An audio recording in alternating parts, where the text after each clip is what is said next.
ভুগে থাকেন সে কখনোই এর ব্যথা অনুভব করতে পারবে না।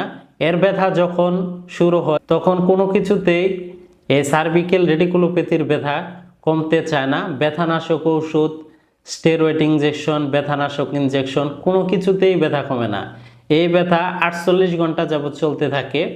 48 ঘন্টা পর ব্যথা কিছুটা কমে আসে। যখন ব্যথা কিছুটা কমে আসে তখন কনজারভেটিভ ট্রিটমেন্ট এবং ফিজিওথেরাপি চিকিৎসায় এই সার্ভিক্যাল রেডিকুলোপ্যাথি ধীরে ধীরে একেবারে ভালো হয়ে যায়।